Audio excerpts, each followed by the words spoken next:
Today on Tri-Crow Studios, we do a high gain amp shootout between the Laney Ironheart 120 and the Peavey JSX Joe Satriani signature head.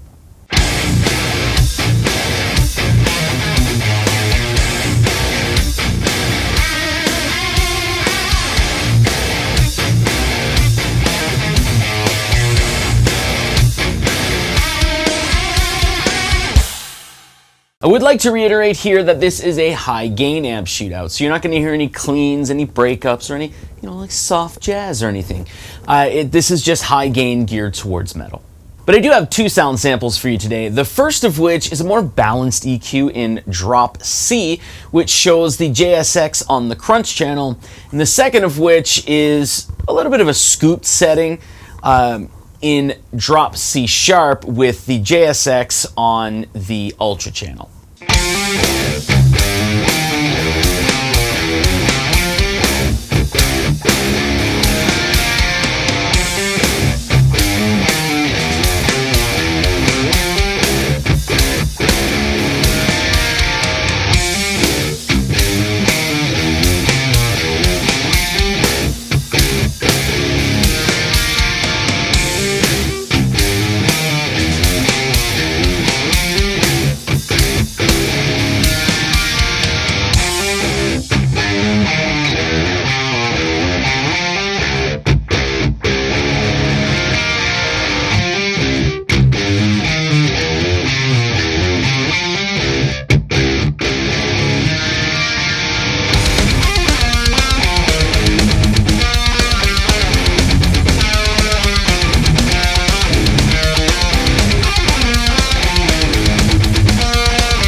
Alright, so there you go. There are the two sound samples for the high gain amp shootout between the Laney Ironheart 120 and the Peavey JSX Joe Satriani signature head.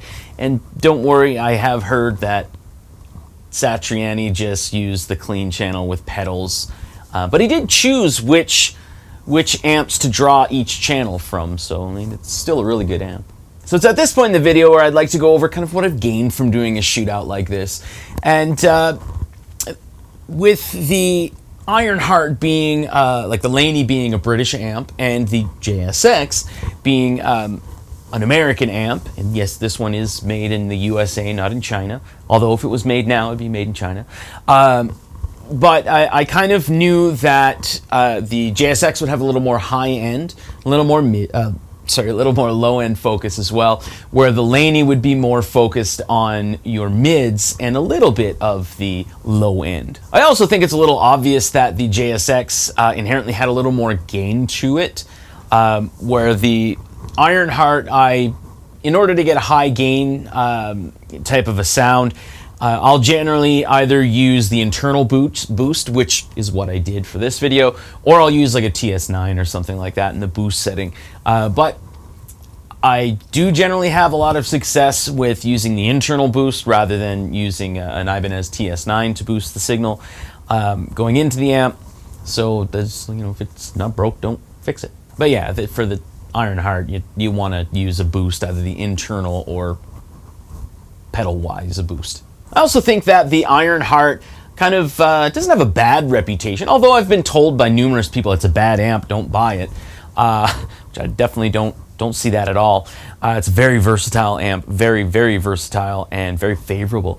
But I think that it doesn't get enough credit for what it can actually do, because it can actually bring a lot to the table for high gain, but any other genre it kind of covers, and the reverb that's in there is a very nice reverb, very usable.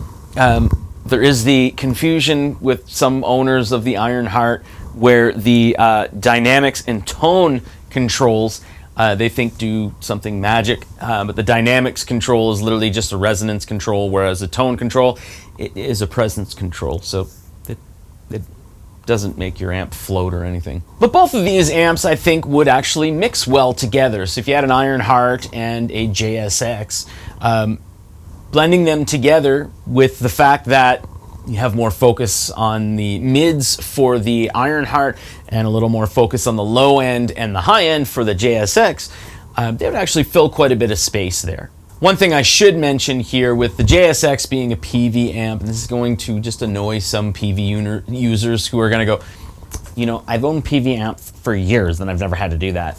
But it's kind of a known issue. I have 5 Peavey amps myself, and 4 out of the 5 I've had to do this. But the pots that are used in Peavey amps, or most Peavey amps, including not Peavey, but derived from it, the 5153 from EVH, it's not a Peavey amp, it's a Fender amp, but that also I found kind of fell into this, where the pots get dirty a lot faster than other ones. So what I find is every 1.5 to 2 years, you have to take the chassis out, use some contact cleaner, and then work that through all of the pots. Otherwise, you can get, that's where you kind of get the like crackling or whatever when you're moving your potentiometers.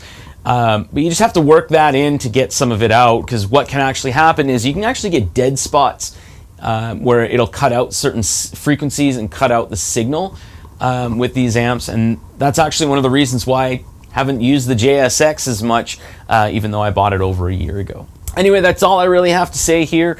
I feel very fortunate to own both amps, and of course all the gear that I do own, and I don't know, that's all I gotta say. Thanks for watching.